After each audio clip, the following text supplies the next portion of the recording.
Hey guys, Jim Bounds at Motorhome Rehab Ranch. And as the title says today, Coach for Sale, how to figure it out, how to pick one. And that's a big deal because right now they're at 50 years old. 50 years old. There is no precedent for anything to be 50 years old and do the same thing or better than when it was made, except for an aircraft. And if you had an aircraft, the FAA would not let you have it where you still go in there and thump the gauges to get them to work. That thing would have been updated, it would be mandated before it could leave the ground, right? Well, that's the kind of thing that keeps something in the air on the road. And unfortunately, our vehicle maintenance habits, our average vehicle maintenance habits are not looking past the 100,000 mile mark or something like that. It's a number that we say, well, we get past that number, we got to get rid of it. My dad was a Greyhound bus driver, and he got rid of a car before it had any front end damage or wear out or anything. I think it was like 80,000 miles. He never had a car past 80,000. Well, he gave it to me, and but the whole idea was he was a driver. He didn't want to mess with that car at all. That our car was a transportation machine, and he wanted to rely on it. And the way you rely on cars is get rid of them when they get that mileage on them, and that's totally true. Now, what do we got here? My truck is 21 years old. But I'm not a surgeon, and I'm not going to use it to go to the doctor. But it's got a certain amount of reliability to it. It's got 200,000 miles on it. Chance the reason I could roll it where I need to be, right? Well, here you've got a motorhome. And by the way, if this gets a little bored, you say, I know all that, I know. You guys hang on with me, because at the end, I'm going to show you a coach that just came up for sale that'll knock your socks off. All right? So just bear with me. But if you're buying a coach, these are things you need to get your head in the right position. Because, and I may be beating this point up, but no, it is so important. You don't realize how important it is that this thing is old.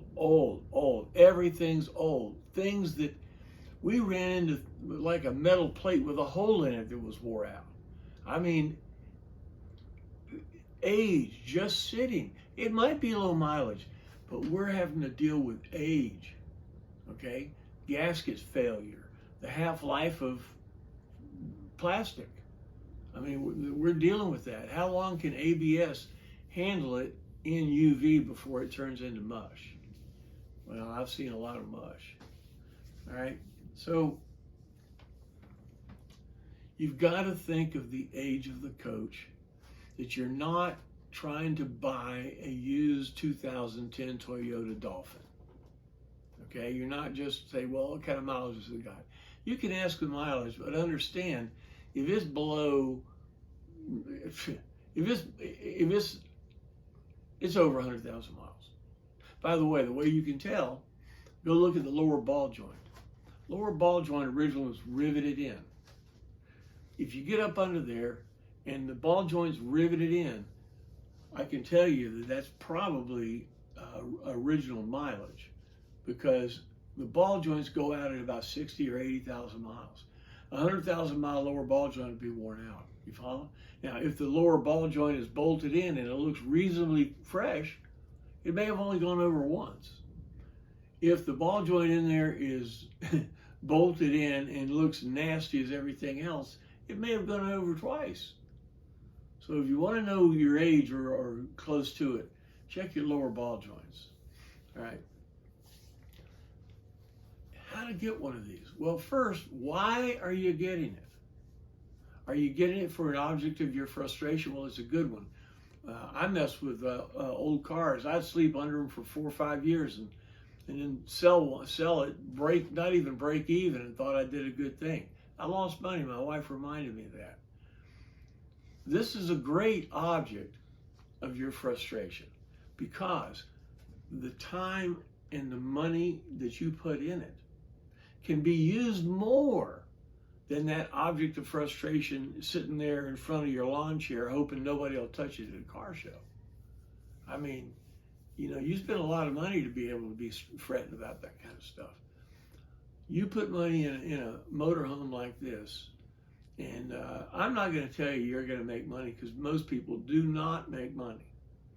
You don't try to make money like a big sales pitch on a used car. Well, I've got $5,000 in it. I'm only asking $2,500. No, that doesn't mean anything, because to keep a 50-year-old machine even alive that long, people have put money in it, and it has a lot more money put in it just keeping it alive than you're probably going to be spending on it. Okay, unless it's a certain kind of coach. All right. So first, what are you going to use it for? If it's your object of frustration, like I talked about, well, then you want to look at a core. Okay, you want to look at a core. Why? Because there's not one thing on that motorhome, not one screw that you can rely on. And if you're getting it to work on it and to build it up like a hot rod, you might as well just buy a core that has all the pieces. We'll talk about that in a second. You might as well just buy a core because you're going to want to change everything anyway, and you're going to be yanking out all the stuff you paid money for. All right? So right now, there are three kinds of coaches in three categories, three conditions. First one, just explained as a core. A core, somebody stopped using it X amount of time, years ago or whatever, and it's rough. But it's all there. It's all there, but you wouldn't go to sleep in it. You might wake up with a friend with you, maybe. But a core is a coach that literally everything needs to come apart. And if you're looking for it as an object of frustration, well, brother, let's just get frustrated. So that's the value of a core. And as far as money goes, you're looking at a core up to, I've seen $10,000 cores because it was so complete. But usually a core is going to be $5,000 or less. Okay. Next category going up in destruction is a survivor. Now, a survivor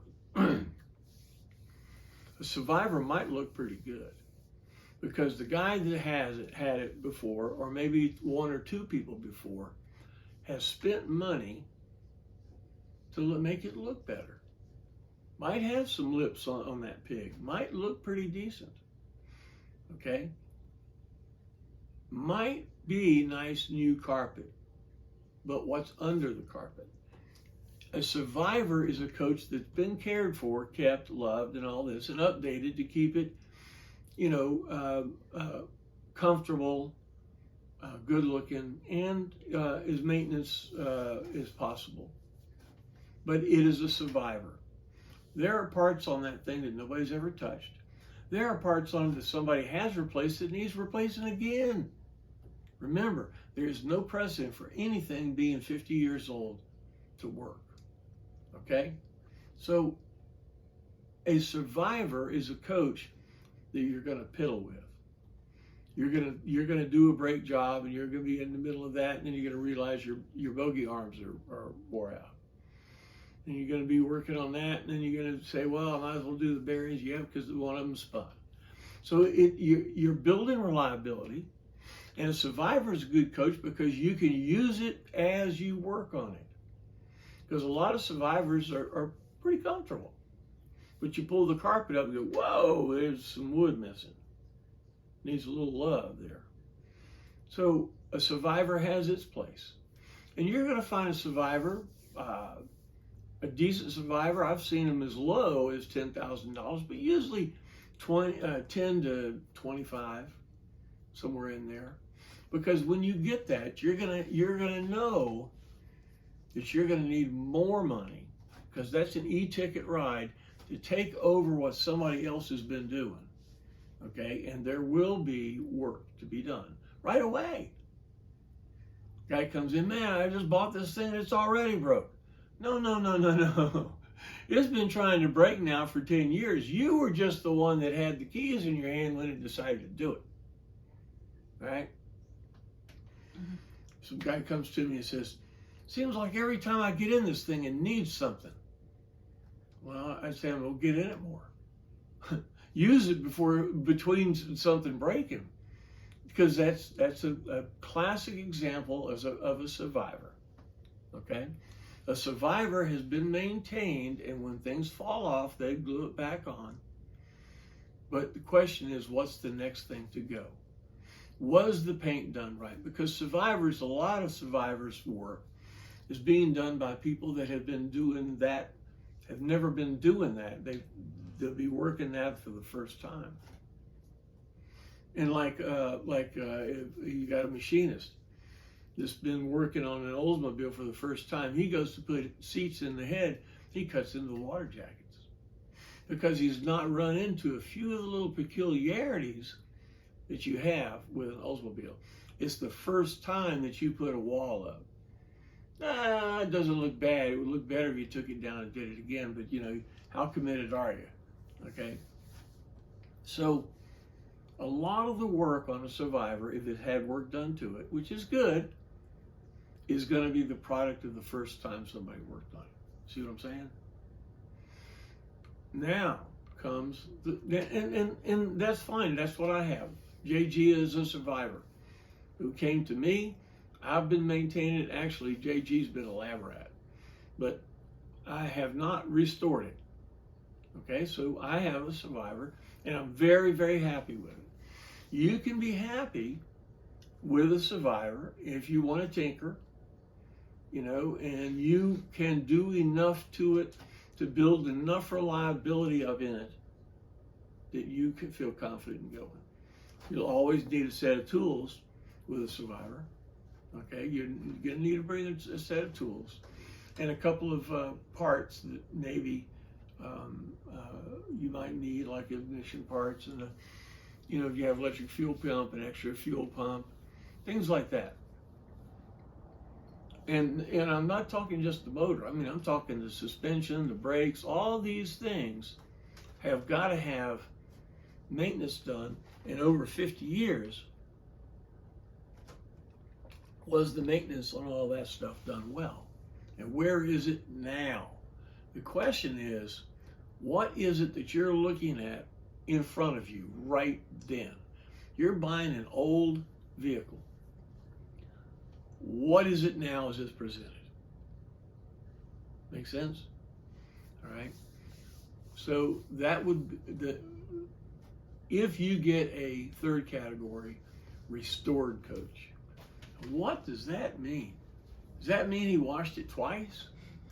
You know, does it mean that he got the gunk off the motor and painted it? What does restored mean? Restored, to me, means that work that has been done to it has been done by somebody that had done it before, that knew a few tricks, and that it was done well, like paint. I'll tell you now that if a friend of yours says, hey, I'm a painter, I got a shop, why don't you bring it on over, we're going to paint it. You're testing the friendship, because this thing is like two elephants back to back. By the time you get a gun and you get to one side and you go to the other, the paint's already dry. All you're doing is shooting orange peel. Okay? Folks that paint something this big usually paint trucks, and they don't care if it has a few runs or something. Usually it's white. And if you paint this like a truck, it's going to look horrible because it's got lines. It's got flowing lines to it. So it needs to be painted like a specialty car. And that means that when that guy finishes, he'll say, I'll never do that again. That was a big car. Okay? Big car. So if it needs exterior, understand that it's gonna take a specialty place to get that done. If it needs interior work, fit and finish. interior is the part that takes all the labor, and labor is the money-sucking pig of the world. Okay, how much time is it going to take to polish that knob to make it shiny enough? All right, so the interior is a very, very important and expensive part of a restored coach. Mechanicals. Mechanicals on a restored coach means that the engine's been rebuilt by somebody that rebuilds Oldsmobiles. It's been given an upgrades that make it more reliable, more performance-oriented, more convenient, that kind of stuff. That has been added by people that know what they're doing. It's not that first time. That first time, everybody learns by mistakes. Well, think about it now. You take it to a guy that's never worked on one of these. Oh, I always want to work on one of them. Bring it on in here. He's going to be making mistakes on your vehicle, learning. Well, won't do that again. Oh, that's going to leave a mark. That's on your vehicle. You don't want the first of anything. You want something that is done by somebody that's done it before. Follow what I'm saying? That is so, so important. That's part of the reason for Motorhome Rehab Ranch. I can hopefully get you through some of those first mistakes. So you're not having to live with the first time you did the rails and some of the guns still leak. Then you just start gobbing it with stuff with a paintbrush. You know what I'm saying? So that knowledge, that information is so, so important. All right. So a restored coach is a coach that it could be mechanically restored. That means that all of the mechanics have been done and upgraded and all that kind of stuff. If it's a exterior restoration, well, then somebody's done the exterior of it and it's newer than 50-year-old paint, right? And it's put on in a way that somebody that knows how to paint something did. Is it perfect? Might need some upkeep. But the whole idea is the exterior of it is sharp, is snappy. Okay. Same as the interior. Interior has been updated. You may have to take out the really nice cassette deck and put in a CD player or something like that, you know, but overall it's updated. Okay. Now, restored coaches. You've got to understand that anybody that says they make money on one of these things, they put X amount in it and got more than that out of it, hit it once and run. Because that's just, I have not seen it. In the 30 years that I've been around these things, I have not seen somebody put in 50 and charge and get 70. That's why I've never bought and sold them. I don't want to be in that transaction. I want to be the objective third party, the piano player. Okay? What little amount of money I would make in commissions, if somebody likes what I did, whatever, that's fine. But somebody's going to be unhappy. My job is to try to get expectations and reality together. Okay? There will be things to do, just like the red coach we did. There were things that the seller had no idea about, and the buyer and the seller worked it out. There was a punch list of things, but hey, we made it. That coach, the big value in that coach is the interior and the exterior. The mechanicals were good too, but it needed to be updated because the last time I'd seen the coach, we're talking about Big Red. Last time I'd seen the coach was, 16 years ago. So it still needed some work, but the big value was in the interior and the exterior of a restored coach because the clocks had been turned back on the part that looks good and makes it feel comfortable. I've seen a lot of coaches that belong to hot rodders, and man, they haul butt. Boy, they sound great. They'll burn rubber. But man, inside, you better wear some gloves because they're nasty. And the outside, yeah, I don't care. They're gonna hit bugs anyway, you know. So, listen. So you've got what I'm saying. Now, and the other thing about a restored coach is how long ago was it restored? Co-op's been closed now 3 years. I can't believe it. So even things that have been 10 years ago needs to be gone through, just like a complete go through, because there will be things on a 10-year-old restoration that needs to be done. Let me introduce you to a coach here. This coach I've known since Clasco days. I started Clasco in 1991, and this was the Clasco look. Metallic silver. Well, there were two colors. You had silver and black for the metallic colors. Then you had metallic gold and a contrast color for earth tones. But this was set up in the time that the Clasco look. This doesn't have the raccoon look around the windows. This did not have that. So I want to dig into this thing a little bit, and I want to show you something. This coach, I'd known since probably 1995. Okay, built it for a gentleman in New York. Then and it left. It went up north, and I never saw it again. Okay. Well, he sold it, and a gentleman bought it up in New York and brought it to us at Clasco. And we went through it. This was one of the last 5 motorhomes that left the Clasco plant 3 years ago. It's been in storage, and in the last 6 months, it's been finished. Okay. The coach right now is in the Durango area. Just drove it from Orlando to Durango. This coach is what I would tell you is pretty nice. Here, let me show you. Oh, let's see. Here's the interior. The interior is earth tones, taupe. We call this Tony taupe. And then it's got vertical. It's got vertical. The aluminum emollients. Those came from an ambulance company that needed to knock out bloodborne pathogens. So the interior was finished off at Clasco back 20 years ago, and it's been kept meticulous.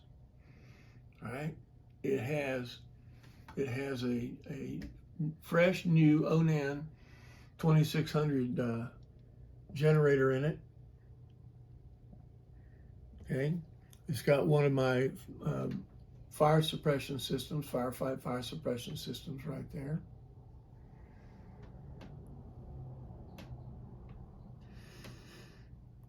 The engine, oh yeah, it's a fresh motor. Fresh motor. Are you hearing me? Fresh motor. Phytech fuel injection. Plus, not only that, but there's more. Where is it? Oh, well, if I have to find it. He has the CDF serpentine belt system on it. It has a really, really nice dash. It's got one of the original type style of Mac dashes. Tell you what, let me see if I can find those, because those were good pictures. Hang on a second.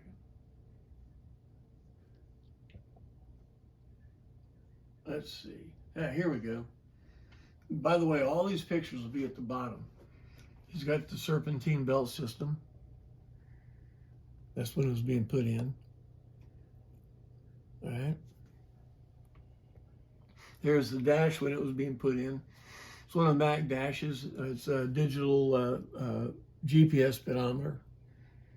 Also, it has the old air conditioning system, upgraded dash air conditioning system. In the front has 3 electric fans. What? It has 2 on a Yukon aluminum radiator, and then it has 1 when the air conditioner cuts on the AC condenser. So this is a nice, yeah, take a look at this. That's a nice machine right there. Looking down on the motor. Again, these pictures will be on the site. Let's see. So you get the drift. This is a dang gum nice coach. Here we go. Interior is very clean, very clean. Instead of having a squeezed up 2-person dinette, it has a squeezed up 4-person dinette, right? This has a large 2-person dinette. So the seats were cut down so the aisles are wider. Little things like that. This is a nice machine. Well, look, guys. This coach needs a new home. It took a little bit longer than necessary to get it finished, but Louie understands that, and wants to pass the work that he's put in this on. He wants $60,000 for this coach, which I was just absolutely shocked. I mean, it's got a zip-D awning, 2 Yakima roof pods. I mean, it's a pretty nice machine. Louie is in the Durango area. Okay. His phone number, grab a pen, or you'll have to go through this all over again. Hit pause, whatever. His phone number is 516-428-7933. This is Louie, right? Now, also, if you look down on the pictures on the Patreon page, you'll see a list of stuff he listed. All of this. Oh, there's one other. He missed to get this list. I couldn't fit in the picture. He's got 2 electric fans on the aluminum radiator and LED headlights. You saw that when you saw the pictures of it. It is full tilt boogie. It is a nice coach. It's got it all, and it's fresh. It's just been finished, and it's just had the shakedown cruise. So any problems have been found on it. Lewis has fixed them. This is ready to go. You see what I'm saying? All right, this video has gone a little bit long, but if you're looking to buy a coach and have other questions about cores, survivors, or restored coaches, give me a call. You got my number. Thanks a lot for your time. Go pee and go have something to eat.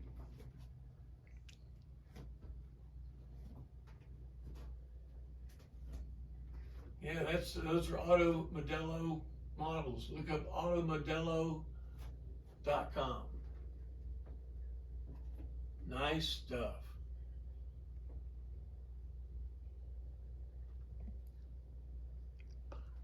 Bye-bye.